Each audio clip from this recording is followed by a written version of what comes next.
യേശുവിൽ പ്രിയമുള്ള സഹോദരന്മാരെ, വിശുദ്ധ ബൈബിളിനെ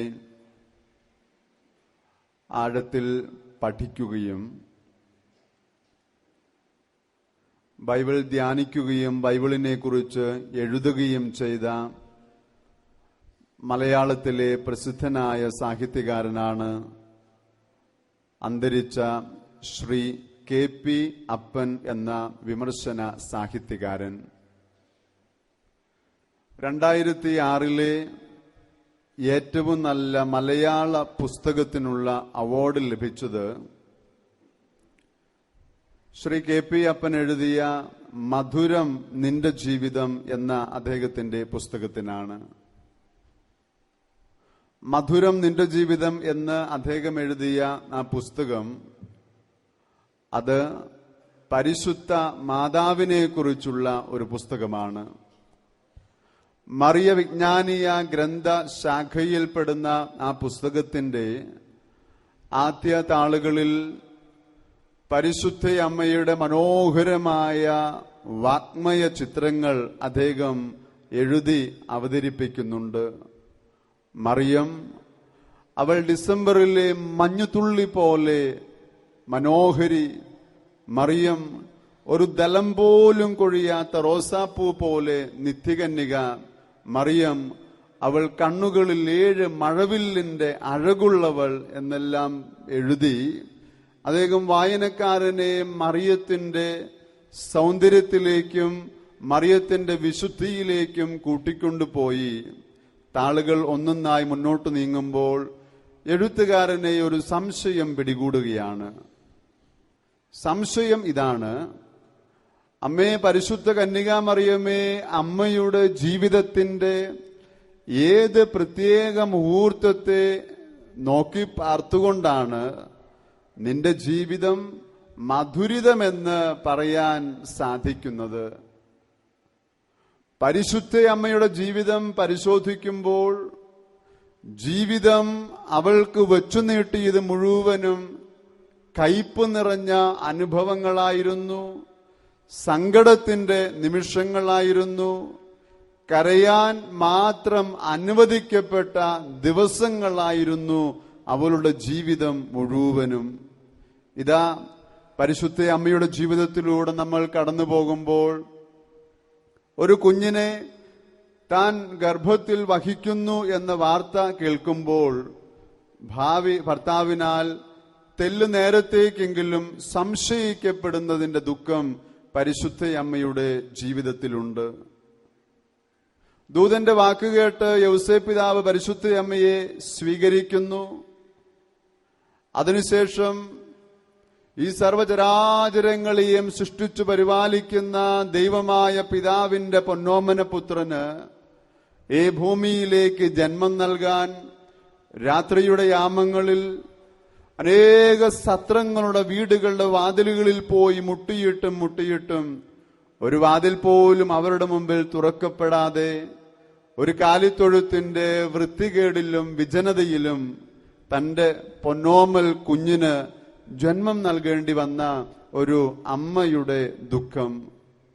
നാട്ടുകാരെയും നാടിനെയും പരിപാലിക്കേണ്ട രാജാവ് തന്നെ തന്റെ കുഞ്ഞിന്റെ തലയ്ക്ക് വിലയിട്ടിരിക്കുന്നു എന്ന വാർത്ത കേൾക്കുമ്പോൾ ആ കുഞ്ഞിനെയും കൊണ്ട് രാവിന്റെ മറവിൽ അറിയപ്പെടാത്തൊരു ദേശത്തേക്ക്, സംസ്കാരത്തിലേക്ക്, ഈജിപ്തിന്റെ മണ്ണിലേക്ക് ഓടിപ്പോകേണ്ടി വരുന്ന ഒരഭയാർത്ഥി കുടുംബത്തിലെ അമ്മയുടെ ദുഃഖം പരിശുദ്ധ അമ്മയുടെ ജീവിതത്തിലുണ്ട്. പിന്നീട് പരിശുദ്ധ അമ്മ നസ്രത്തിലേക്ക് തിരിച്ചു വരുന്നു.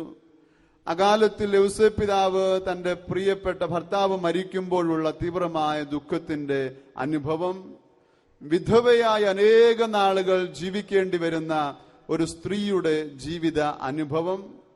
പ്രിയമുള്ളവരെ, അതിനെല്ലാം ശേഷം എല്ലാവർക്കും നന്മ ചെയ്യുന്നതിനായി ദൈവത്തിന്റെ രക്ഷയുടെ സദ്വാർത്ത എല്ലാ മനുഷ്യരോടും പ്രഘോഷിക്കുന്നതിനായി യേശുക്രിസ്തു അവൻ ഈ പരസ്യ ജീവിതത്തിന് വേണ്ടി ഇറങ്ങിത്തിരിക്കുമ്പോൾ ആളുകൾ രണ്ടു കൈ നീട്ടി അവനെ സ്വീകരിക്കുകയല്ല ചെയ്തത്, മറിച്ച് ചിലർ അവൻ കള്ളനാണെന്ന് പറഞ്ഞു, മറ്റു ചിലർ വ്യാജപ്രവാചകനാണെന്ന് പറഞ്ഞു, വേറെ ചിലർ അവന് പിശാച് ബാധയുണ്ടെന്ന് പറഞ്ഞു. ഒരു വേളയിൽ അവനെ കല്ലെറിഞ്ഞ് കൊല്ലാൻ വേണ്ടി കൊണ്ടുപോകുന്ന ഈ വാർത്തയെല്ലാം പരിശുദ്ധയമ്മയുടെ കാതുകളിൽ എത്തിച്ചേരുമ്പോൾ ആ അമ്മയ്ക്കുണ്ടാകുന്ന വേദനയുടെ, ദുഃഖത്തിന്റെ നിമിഷങ്ങൾ. അവസാനം ഒരമ്മയും ഒരിക്കലും സാക്ഷിയാകുവാൻ ആഗ്രഹിക്കാത്ത കാഴ്ച, തന്റെ ഓമൽസുതൻ കുരിശിൽ കിടന്ന് പിടഞ്ഞ് മരിക്കുന്ന അവസരത്തിലും പരിശുദ്ധയമ്മ കുരിശിന്റെ ചുവട്ടിൽ നിന്നിരുന്നു എന്ന് ദൈവത്തിന്റെ വചനത്തിൽ നമ്മൾ വായിക്കുന്നു. ഇതിലേത് അനുഭവമാണ് പരിശുദ്ധയമ്മയ്ക്ക് സന്തോഷം നൽകുന്ന അനുഭവമായുള്ളത്?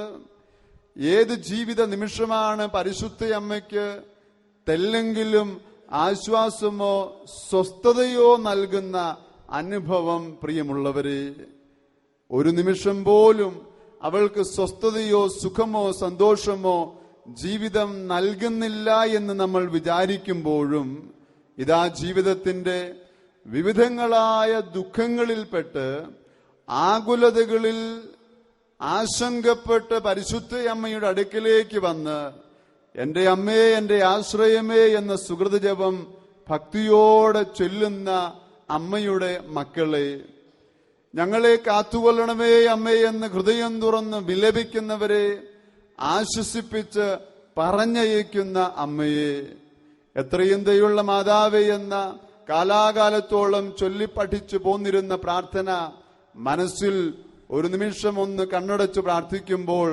ആശ്വാസം നൽകുന്ന ആ അമ്മയെ ജീവിതത്തിന്റെ ദുഃഖങ്ങളുടെ സമയങ്ങളിലും പ്രിയമുള്ളവരെ മധുരം നിറഞ്ഞ ഒരമ്മയായി നമുക്ക് അനുഭവപ്പെടുന്നത് എങ്ങനെയാണ്? KP അപ്പൻ എന്ന ആ സാഹിത്യകാരൻ ഇതിന് വളരെ മനോഹരമായ ഒരു മറുപടി ഏതാനും വാക്കുകളിൽ അവതരിപ്പിച്ച് നമുക്ക് പരിശുദ്ധയമ്മയുടെ ജീവിതം മധുരിതമായി തീർന്നത് എങ്ങനെ എന്ന് കാണിച്ചു തരുന്നുണ്ട്. ജീവിതം അവൾക്ക് സമ്മാനിച്ചത് മുഴുവനും കയ്പായിരുന്നെങ്കിലും ജീവിതത്തിൽ അവൾ അസ്വസ്ഥതയുടെ നിമിഷങ്ങളിൽ കൂടെയാണ് കടന്നു പോയിക്കൊണ്ടിരുന്നതെങ്കിലും ഈ ജീവിതത്തിന്റെ സകല കയ്പുകൾക്കും മധ്യേ അവൾ നഷ്ടപ്പെട്ടു പോകാതെ ഒരു മധുരത്തെ ഉള്ളിൽ കാത്തു സൂക്ഷിച്ചിരുന്നു. ആ മധുരം ഒരു ചോര നിറമുള്ള കുഞ്ഞിന്റെ പിടയ്ക്കുന്ന ഹൃദയത്തിന്റെ ഓർമ്മയായിരുന്നു. ആ ചോര നിറമുള്ള കുഞ്ഞ് അവളുടെ സ്വന്തം പൊന്നോമന പുത്രനായ യേശുവായിരുന്നു. ആ യേശു അവളെന്നും വിശ്വസിച്ചു സ്നേഹിച്ചിരുന്ന അവളുടെ ദൈവമായിരുന്നു. സഹോദരങ്ങളെ, പരിശുദ്ധയമ്മയ്ക്ക് എപ്പോഴും ഉള്ളിന്റെ ഉള്ളിൽ ദൈവസ്നേഹത്തിന്റെ അനുഭവമുണ്ടായിരുന്നത് കൊണ്ട്, ദൈവവിശ്വാസത്തിന്റെ അനുഭവമുണ്ടായിരുന്നത് കൊണ്ട് ഏത് തകർച്ചയുടെയും പ്രതിസന്ധിയുടെയും മധ്യേയും പിടിച്ചു നിൽക്കുവാൻ പരിശുദ്ധയമ്മയ്ക്ക് സാധിച്ചു. അതുമാത്രമല്ല, തന്നെ പോലെ ആകുലപ്പെടുന്ന, ഉത്കണ്ഠ അനുഭവിക്കുന്ന, ജീവിതത്തിന്റെ സംഘർഷ അനുഭവങ്ങളിൽ കൂടെ കടന്നുപോകുന്ന, ദാരിദ്ര്യം അനുഭവിക്കുന്ന, കഷ്ടപ്പെടുന്ന, കണ്ണീരൊഴുക്കുന്ന എല്ലാ മക്കൾക്കും യേശുവിന്റെ ആശ്വാസം പകർന്നു കൊടുക്കുന്ന സഹായത്തിന്റെ കൈയായി, അവർക്ക് ആശ്വാസത്തിന്റെ വാക്കുകൾ പകർന്നു കൊടുക്കുന്ന ദൈവത്തിന്റെ നാവായി, അവർക്ക് വേണ്ടി ഹൃദയം തുറന്ന് തിരുക്കുമാരനോട് മധ്യസ്ഥം അപേക്ഷിക്കുന്ന, അവർക്ക് വേണ്ടി പ്രാർത്ഥിക്കുന്ന നന്മ നിറഞ്ഞ ഹൃദയമായി പരിശുദ്ധ അമ്മ മാറി. പ്രിയമുള്ളവരെ, യാക്കോബ് ശ്ലീഹ തന്റെ 2-ാമത്തെ അധ്യായത്തിൽ 26-ാമത്തെ വചനത്തിൽ ദൈവമക്കളെ ഓർമ്മിപ്പിക്കുന്നു. അവിടെ വിശ്വാസവും പ്രവൃത്തിയും തമ്മിൽ ഉണ്ടാകേണ്ട അഗാധമായ ബന്ധത്തിന്റെ മേഖലയിലേക്കാണ് യാക്കോബ് ശ്ലീഹ നമ്മെ കൂട്ടിക്കൊണ്ടു പോകുന്നത്. യാക്കോബ് ശ്ലീഹയുടെ ലേഖനം 2-ാമത്തെ അധ്യായം 26 വചനം. ആത്മാവില്ലാത്ത ശരീരം മൃതമായിരിക്കുന്നത് പോലെ പ്രവൃത്തി കൂടാതെയുള്ള വിശ്വാസവും മൃതമാണ്.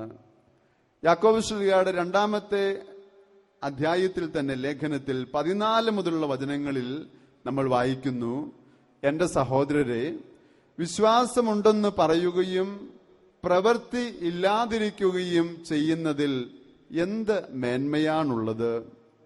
ഈ വിശ്വാസത്തിന് അവനെ രക്ഷിക്കുവാൻ കഴിയുമോ? ഒരു സഹോദരനോ സഹോദരിയോ ആവശ്യത്തിന് വസ്ത്രമോ ഭക്ഷണമോ ഇല്ലാതെ കഴിയുമ്പോൾ നിങ്ങളിൽ ആരെങ്കിലും ശരീരത്തിന് ആവശ്യമായത് അവർക്ക് കൊടുക്കാതെ സമാധാനത്തിൽ പോവുക, തീ കായുക, വിശപ്പടക്കുക എന്നൊക്കെ അവരോട് പറയുന്നെങ്കിൽ അതുകൊണ്ട് എന്ത് പ്രയോജനം? പ്രവൃത്തികൾ കൂടാതെയുള്ള വിശ്വാസം അതിൽ തന്നെ നിർജീവമാണ്. പരിശുദ്ധ അമ്മയുടെ ജീവിതത്തിൽ അമ്മയ്ക്ക് ദൈവസ്നേഹത്തിന്റെ അഗാധമായ അനുഭവമുണ്ടായിരുന്നു, ആഴത്തിലുള്ള ദൈവ വിശ്വാസമുണ്ടായിരുന്നു. യാക്കോബ് ശ്ലീഹ ലേഖനത്തിൽ അടിവരയിട്ട് ഓർമ്മപ്പെടുത്തുന്നത് പോലെ പ്രവൃത്തി കൂടാതെയുള്ള വിശ്വാസം അതിൽ തന്നെ നിർജീവം, അതിൽ തന്നെ ജീവനില്ലാത്തത്, അത് പരിശുദ്ധയമ്മ തന്റെ ജീവിതത്തിൽ പകർത്തി നമുക്ക് പാഠമാക്കി കാണിച്ചു തന്നു. നമ്മളിന്ന് വിശുദ്ധ ഗ്രന്ഥ വായനയുടെ സമയത്ത് ശ്രവിച്ച വചനഭാഗം ലൂക്കായുടെ സുവിശേഷത്തിന്റെ ആദ്യ അധ്യായത്തിൽ 39 മുതൽ 56 വരെയുള്ള വചനഭാഗത്ത് നമ്മൾ ശ്രവിച്ചല്ലോ.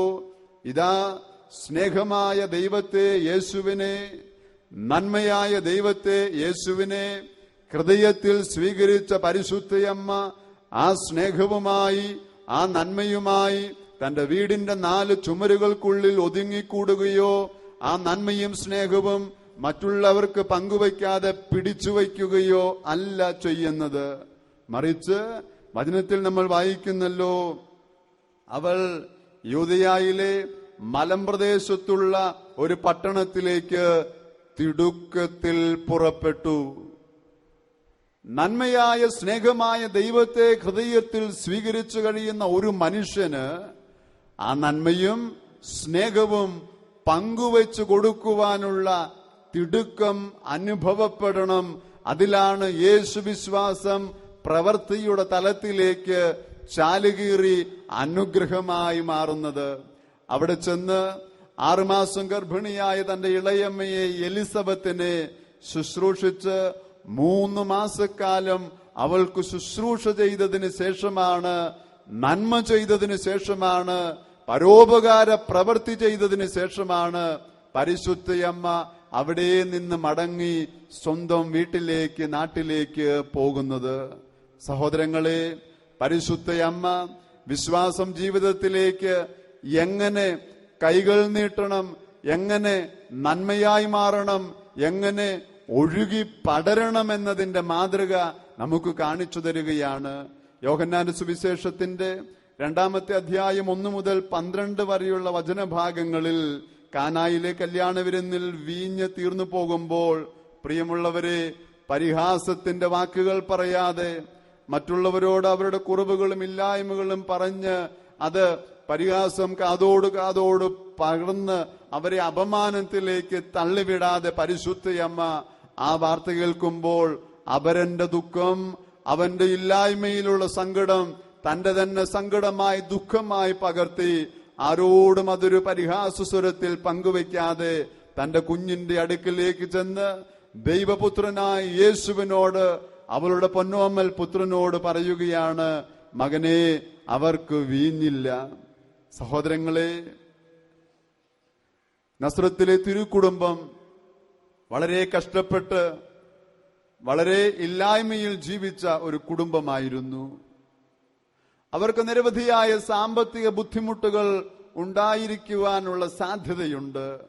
പക്ഷേ ഒരിക്കലും പരിശുദ്ധയമ്മ തന്റെ കുടുംബത്തിനു വേണ്ടി, തന്റെ വീടിനു വേണ്ടി ഒരത്ഭുതം പ്രവർത്തിക്കുവാൻ തന്റെ കുഞ്ഞിനോട് ആവശ്യപ്പെട്ടില്ല. അന്യരുടെ വീട്ടിൽ ഒരു കുടുംബത്തിന്റെ സങ്കടത്തിന്റെ വേളയിൽ, ഒരു കുടുംബം ദീർഘനാളുകളായി ഇതാ പടുത്തുയർത്തി കൊണ്ടുവന്നിരുന്ന ഒരു സ്വപ്നം അത് തകർന്നു പോകുവാനായി ഇതാ അവസരം വന്നിരിക്കുന്നു. അത് അനുവദിക്കുവാൻ മനസ്സ് കാണിക്കാതെ നിറയാൻ പോകുന്ന അനേകം കണ്ണുകളെ മുൻകൂട്ടി കണ്ടുകൊണ്ട് പരിശുദ്ധയമ്മ തന്റെ കുഞ്ഞിനോട് പറയുകയാണ്, മോനെ, നീ ആദ്യമായി പ്രവർത്തിക്കേണ്ട അത്ഭുതം നമ്മുടെ വീട്ടിലല്ല, ഇതാ ഈ സങ്കടവേളയിൽ അന്യരുടെ ആവശ്യ നേരങ്ങളിൽ നീ അവർക്ക് വേണ്ടി അത്ഭുതം പ്രവർത്തിക്കണമെന്ന് പരിശുദ്ധയമ്മ യേശുവിനോട് പറഞ്ഞ് യേശു ആദ്യത്തെ അത്ഭുതം പ്രവർത്തിക്കുകയാണ്.